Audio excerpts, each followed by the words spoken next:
Hello, today we're making roast pork and sauerkraut, and I use boneless pork ribs and cut them up into the size you see there. I've got a whole head of garlic, just sliced up, not crushed up or anything like that, and a small onion, and some salt, which we can see back there.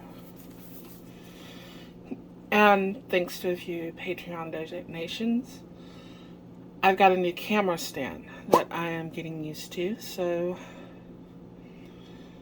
we're going to see how this goes. And first, we're going to put some salt on the pork.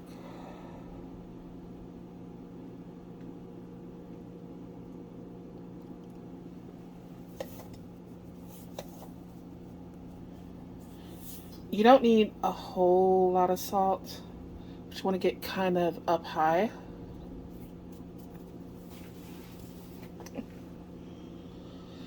And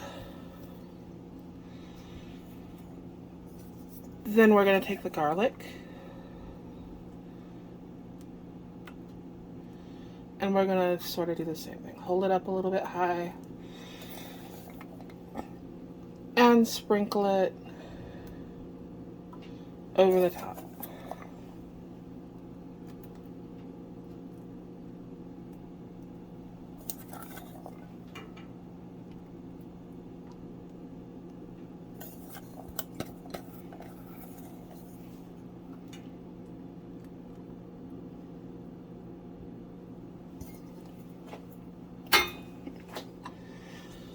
And then we'll do the same thing with the onion.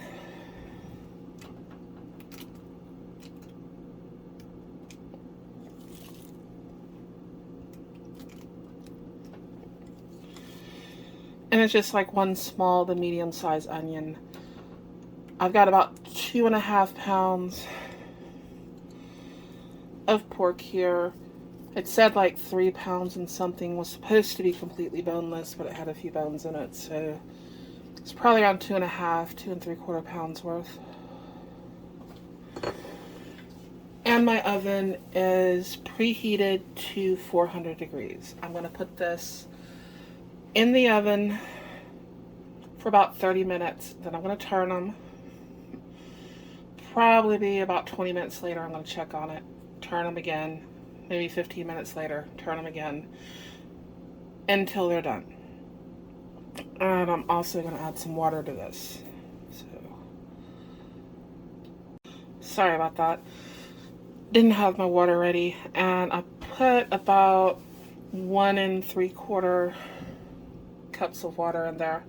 I can add a little more later if I need some. And I'm going to go ahead and put this in the oven. Okay, now we're going to fix the sauerkraut, or at least start fixing it. I put about 4 3/4 cups of water in there, a teaspoon of salt, and we're putting a 1/3 cup of sugar in with it.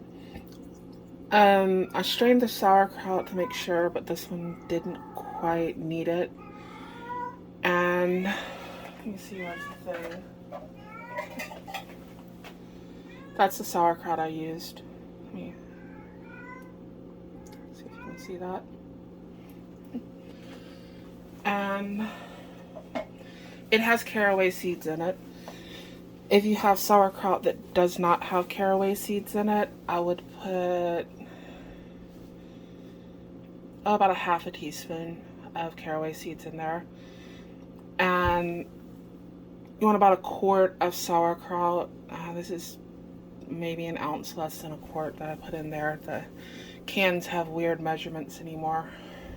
But we're going to boil this. I'm going to cover it and leave it just a little bit cracked. And then we got some more stuff to do. Now I'm making a roux. And I've got about 1/2 of a small onion in here and 1/2 cup of oil. I'm going to sort of roast the onion in the oil, and then we're going to add flour. Now we're going to add about a half a cup of flour. Well, it's a half cup of flour. And we're going to stir that. This is a roux. Stir it good. You don't want your roux to burn. And we'll have this ready for the sauerkraut. And this is what we're going to use to thicken up our sauerkraut.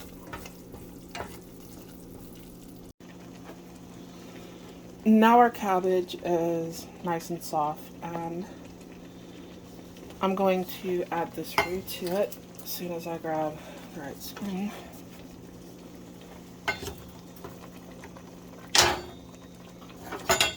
Technical difficulties here.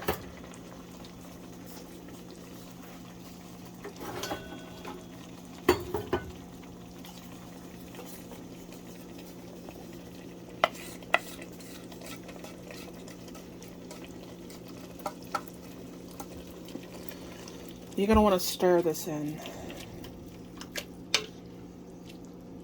A little bit at a time.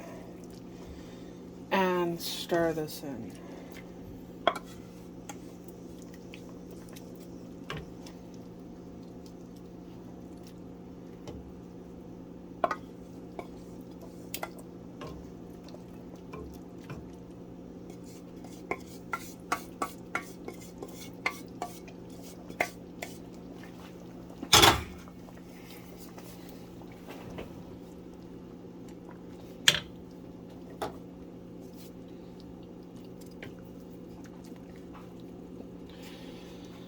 Turn the heat off.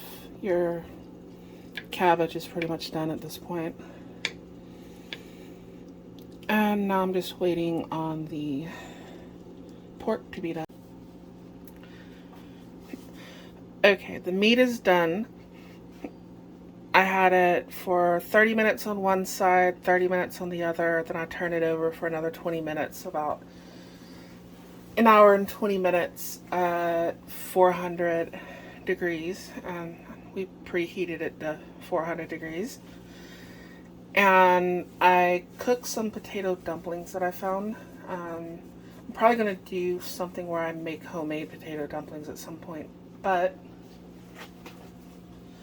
I found these at the store. I just followed the instructions on the back, the English ones. And it's just you boil them for about a minute, simmer them for 16 minutes, and cut them out of the wrapper. It's pretty easy.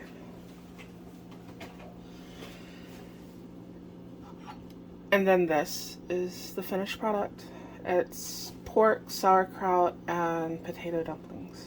So I hope you liked the video. If you did, please like and subscribe and share. And I also have a Patreon that is listed on my channel. I use the funds for stuff that I use for cooking. Ingredients and spatulas and spoons and that sort of thing. And I will be doing another video next week. So thank you for watching, and I'll see everyone next week.